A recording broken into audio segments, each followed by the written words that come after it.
Hi friends, welcome to our channel. இன்றைக்கி என்ன பார்க்க போகிறீங்கன்னா, ஒரு காய் பொரியல் தான் பார்க்க போகிறோம். அது நிறைய பேருக்கு பிடிக்காத காய் தான். ஆனால் அதுக்கு இந்த மாதிரி செஞ்சு பாருங்கள், சூப்பராக எல்லாருமே விரும்பி சாப்பிடுவாங்க. அதுக்கு முன்னாடி என்னோடய சேனலுக்கு சப்ஸ்கிரைப் பண்ணாதவங்க சப்ஸ்கிரைப் பண்ணிக்கோங்க. அப்புறம் பெல் பட்டனை ப்ரெஸ் பண்ண மறந்துடாதீங்க. அப்போ தான் நான் போடுற வீடியோ உங்களுக்கு நோட்டிஃபிகேஷனாக வரும். வாங்க வீடியோக்குள்ளே போகலாம். ஒரு கடாயில் ஒரு கைப்பிடி அளவு கடலைப்பருப்பு, கொஞ்சமாக எண்ணெய் சேர்த்து வறுத்துக்கோங்க. அது கூட 3 வரமிளகாவும் சேர்த்து நல்லா வறுத்துக்கோங்க. கடலைப்பருப்பு நல்லா செவற அளவுக்கு வறுத்துக்கோங்க. பச்சை வாசனை போயிட்டு நல்லா செவந்து வரணும், அந்த மாதிரி வறுத்துக்கோங்க. 3 வரமிளகாய் சேர்த்துக்கோங்க. சேர்த்து அதையும் நல்லா வறுத்து நல்லா குறைன்னு பொடி பண்ணி எடுத்துக்கோங்க. மிக்சர் ஜாரில் சேர்த்து பொடி பண்ணி எடுத்துக்கோங்க.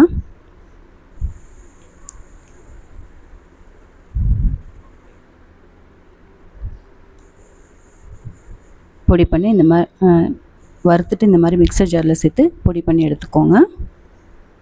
ரொம்ப நைஸாக இல்லாமல் கொஞ்சம் குறைன்னு எடுத்துக்கோங்க. அப்போ தான் அந்த காயில் நம்ம சேர்க்கும் போது நல்லாயிருக்கும். இப்போ அதே கடாயில் நம்ம 1.5 குழிக்கரண்டி எண்ணெய் சேர்த்துக்கலாம். 1.5 குழிக்கரண்டி எண்ணெய் சேர்த்து எண்ணெய் நல்லா சூடானதும் உளுந்து 2 ஸ்பூன், கடுகு 1 ஸ்பூன் சேர்த்துக்கோங்க. கடுகு நல்லா பொரிஞ்சு உளுந்து சேர்த்து நல்லா வறுத்துக்கோங்க. உளுந்து நல்லா செவந்து வர வரைக்கும் வறுத்துக்கோங்க.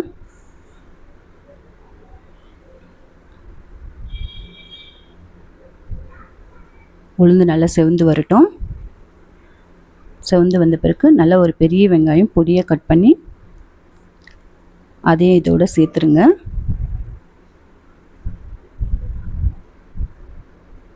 உளுந்து நல்லா செவந்துருச்சு.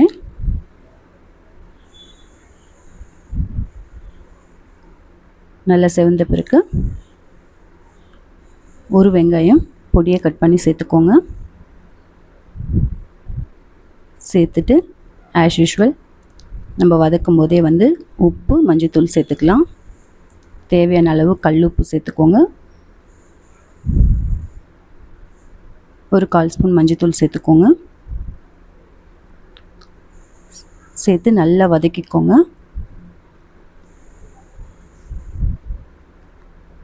நல்லா வதக்கிட்டு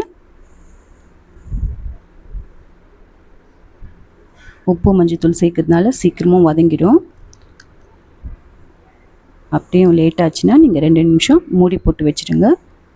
நல்லா அந்த எண்ணெயிலே வதங்கிடும். நான் அப்படி தான் செய்வேன். 2 நிமிஷம் மூடி போட்டு வச்சுட்டு பக்கத்தில் ஏதாவது வேலை பார்த்துட்ருப்பேன். அதுக்குள்ளே வதங்கிடும். வதங்கிட்ட பிறகு நம்ம காயை சேர்த்துடலாம்.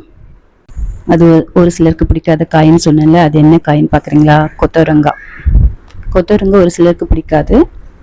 ஆனால் இந்த மாதிரி செஞ்சு கொடுத்து பாருங்கள், எல்லாருமே விரும்பி சாப்பிடுவாங்க.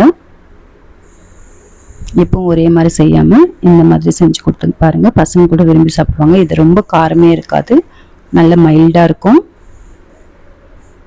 இது கூட நான் மோர் குழம்பு தான் செஞ்சுருந்தேன். மோர் குழம்பு எப்படி செய்யுதுன்னு நாளைக்கு வீடியோவில் வந்துடும். கொஞ்சமாக தண்ணி ஊற்றி ஒரு 2 நிமிஷம் மூடி போட்டு வச்சுடுங்க. ஒரு 2 நிமிஷம் 3 நிமிஷத்துலேயே கொத்தவரங்காய் நல்லா வெந்துடும். நீங்கள் இதை குக்கரில் கூட சேர்த்து 2 விசில் வச்சிங்கன்னா கொத்தவரங்காய் நல்லா வெந்துடும். இப்போ நல்லா கொத்தவரங்காய் வெந்துடுச்சு. தண்ணி மட்டும்தான் சுண்டணும். இந்த டைமில் நம்ம பொடி பண்ணி வச்சுருந்த அந்த கடலைப்பருப்பு, வரமிளகாயை கொஞ்சமாக சேர்த்துட்டு நல்லா மூடி போட்டு வச்சுருங்க. அது கொஞ்சம் பச்சை வாசனை போகிறதுக்காக கொஞ்சமாக சேர்த்துட்டேன். இப்போ ஒரு 5 பல்லு பூண்டு தட்டி சேர்த்துருங்க. நல்லா தண்ணி சுண்டிட்ட பிறகு கொத்தவரங்காய் நல்லா வெந்த பிறகு சேர்த்துருங்க. சேர்த்துட்டு நல்லா கிளறி விடுங்க. கொஞ்சமாக எண்ணெய் சேர்த்து கூட நீங்கள் கலந்து விட்டுக்கலாம். நல்லா கலந்து விட்டுட்ட பிறகு மீதம் இருக்கிற அந்த கடலைப்பருப்பு, வரமிளகாய் பொடியை தூவி கிளறி இறக்கிடலாம்.